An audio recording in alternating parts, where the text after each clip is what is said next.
2-0. Happy Friday. What's up, everyone? Welcome back to episode 2, game 2 of the 5 takeaways. Tonight, Carolina beat College of Charleston by a score of 102-86. Pretty good win all around. Pretty shaky in the first half. College of Charleston could not miss, or so it felt. But Carolina was able to come out in the second half with a lot more intensity and slowly but surely put the game away. Ended up crossing the 100-point mark. Everyone went crazy for biscuits. I feel like they go crazier for biscuits than they do for the actual action on the court. I mean, it's a Bojangles biscuit. It's like $2.50, but whatever. It's free now. Just a couple points quickly before we get into our boxes. Just kind of going to list some things out here. I thought Seth Trimble looked good defensively. Leaky Black must already be listening to my videos. Came out, couldn't miss in the first half, finished with 15 points. Just looked so confident offensively. That's exactly what I was asking for. Couldn't have had a better offensive night from Leaky Black. Love what I saw there from him tonight. RJ Davis continuing to create a shot well. He's got to be our best isolation player. If you need a basket, throw it to him. We're so deep, right? First game of the season, it was RJ kind of carrying us tonight, which we'll get into in a little bit more detail here in a second. It was Caleb who had the great night. But our backcourt is just so deep, so well-rounded. It's going to help us out a lot, I think, throughout the course of this season. DeMarco Dunn came in, had some nice buckets in the first half, looked pretty good. Coach Davis kind of shrinking the rotation a bit in the second half, but some guys were able to get good minutes in the first half. We had Tyler Nickel playing, Seth Trimble, as I said, both Dontrez Styles and DeMarco Dunn playing.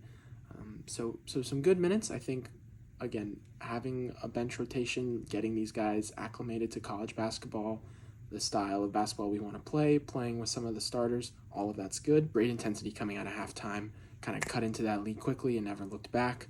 Played like a number one team. And that's what we wanted to see. Of course, we'd want that for 40 minutes instead of just 20, but I'm glad we saw it at all tonight. Would have been a catastrophic first loss of the season at home against a team that was pesky, that was hot, but you should beat 10 times out of 10. And we did. And we only had 8 turnovers today as a team, which was nice. Keep that low. So those were just some initial thoughts from the game. Let's jump into our 5 takeaways now from the game, starting with our first box is a green for Caleb Love. Caleb was awesome tonight. Not only did he have a great night statistically, he just kind of, you felt like he really cared, and it was really intense, especially in that second half. 25 points as well as 9 rebounds, 6 assists. He had a block, 2 steals, just an all-around great night from Caleb. Like I said, you could just tell he wanted it. And there was a fire in his eyes almost. He was kind of talking a little bit to some of the other College of Charleston players. Big dunks where he'd kind of flex towards the crowd afterwards. He had a couple times where he really sparked a fast break. One was like a steal when he was playing defense in the post. Another was just a rebound, where he pushes the ball and either he finishes it himself or he passes it off to someone for an easy bucket.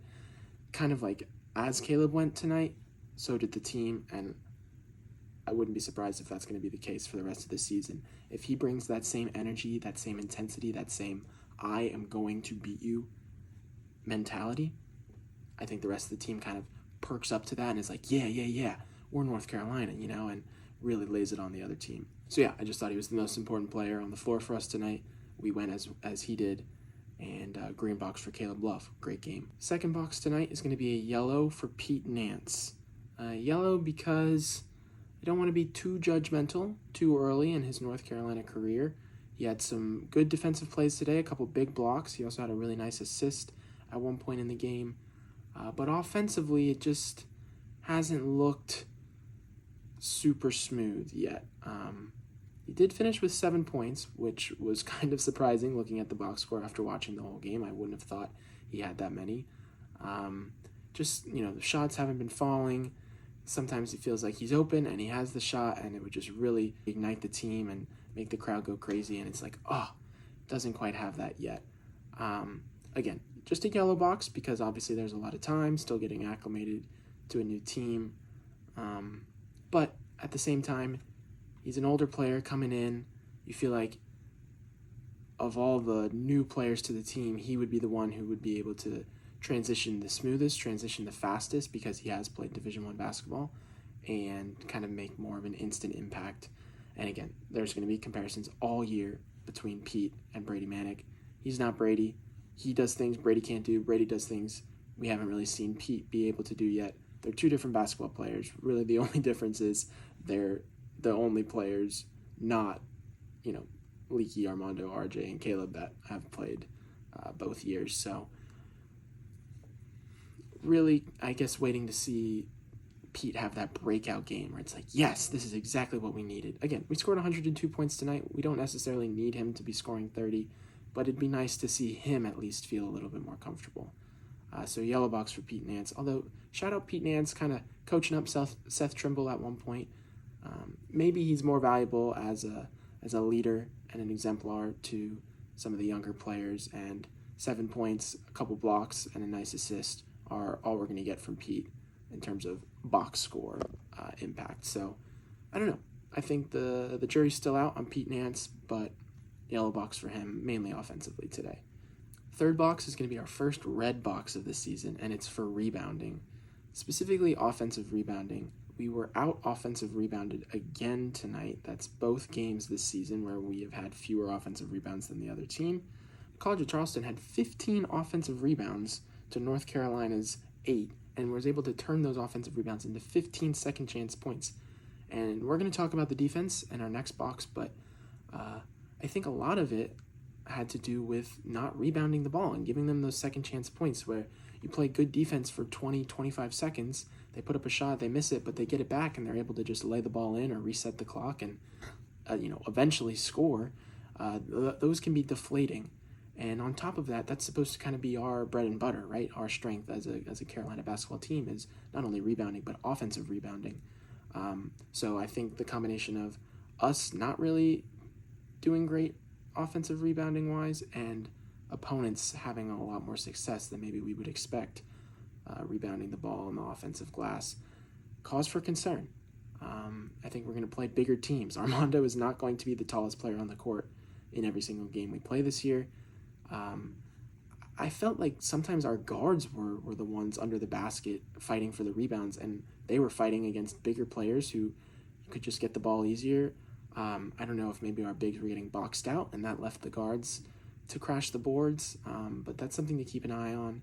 I also just thought ball slipped through our hands a couple times today. I think we could have actually had more rebounds than we ended up having. Can't be first game nerves again tonight, but maybe just still getting acclimated to the pace and force of college basketball. So I put it as a red because it's 2 days in a row, or 2 games in a row, I should say, against teams you would think we would have a size advantage on and a rebounding advantage on. 2-0 on those games, so maybe not as big a deal as I'm making it out to be, but what we would want to circle as the first thing to fix going forward in this season. Box 4, I have a yellow box for our defense.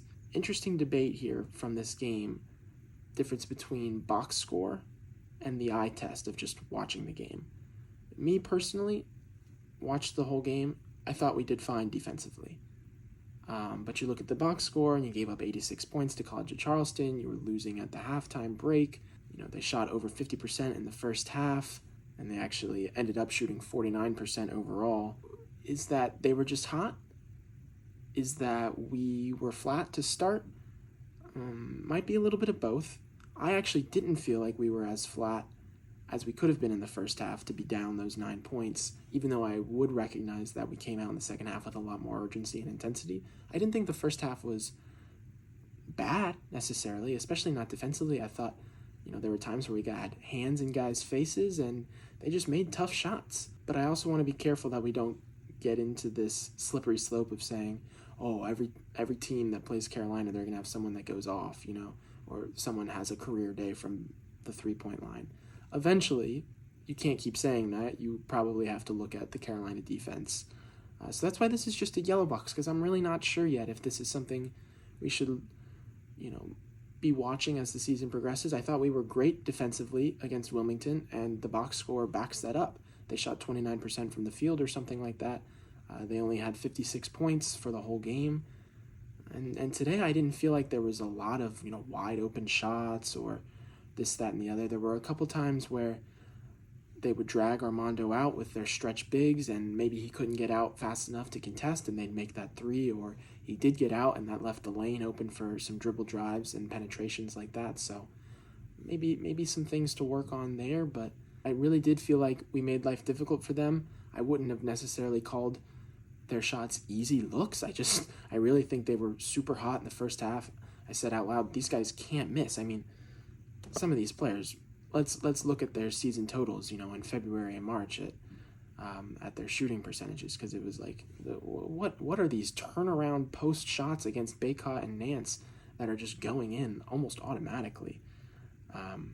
So again, I'm not really sure, aside from the rebounding, which of course we've touched on, which did give them a lot of second chance points. I couldn't really point to any one thing that was like, we've got to clear this up, we've got to fix this on the defensive end. I don't know. I think it was just both teams like to play fast, up and down, and they made a lot of shots. So yellow box for defense, again, because 86 points, losing at times, couldn't really seem to stop them, but I thought the intensity was good, especially in the second half. We'll just monitor that going forward. So yellow box for defense. And then last box for this video is going to be a green box for Armando Baycott. A little bit slow in the first half. I think at one point he only had 1 point, and it was a 1-for-2 free throw. But he finished with 28 points, which was a game high, and it looked like the Armando not only we know and love, but also the Armando we expect to see this year. Looked like an All-American, right? Like, just throw it to him, he would finish, and it seemed like he got fouled almost every play. I gave Armando a box, and I gave Caleb a box over other guys that I thought performed well, because, we really need Caleb and Armando to step up in games like this where it's close and the crowd's loud and the other team is having a good shooting night. We need them to say, no, this is our team. We're the best players on the floor. We are going to score 28 and 25 points respectively, and we are going to win this game. Like I kind of mentioned in my season preview, it's great that they've had success in years past. Last year was magical, as we all know.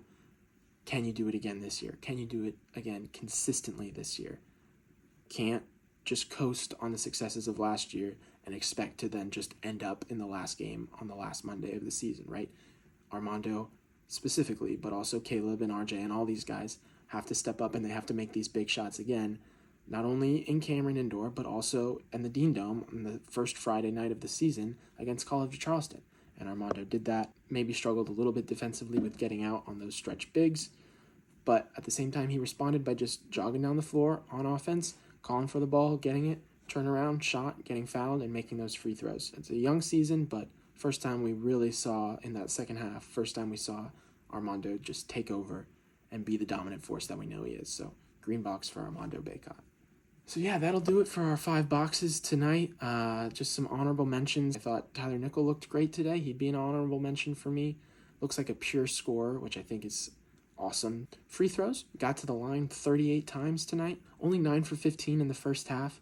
So maybe would like to up that percentage, but overall over 70%, that's not bad, and shows that the team recognizes when you have a size advantage, you have to play to that. You have to get guys on the other team in foul trouble. They did that and scored a lot of points from the free throw line, so that was great. So I think that'll do it for tonight. Just to wrap up, there will be teams we play this year where you come out to this slow start. Was it a slow start? Was College of Charleston just really hot? That's kind of up to you to decide, but getting down 9, letting players on the other team get hot, there will be teams where it will be too hard to come back from, especially if you're in a hostile road environment. We happened to come back and pull out a win tonight, but that won't always be the case going forward. Continuing to tweak some things. We already fixed our offensive woes from the first game, increasing our point total by over 30 points. So, fix a couple things rebounding-wise and continue to get guys more minutes, get back into the flow of things, and this could be a really, really fun season for us. I think we could be really tough to beat. So enjoy the biscuits if you're watching. 2-0, start the season, feels great. See you Tuesday night against Gardner-Webb. Go Heels.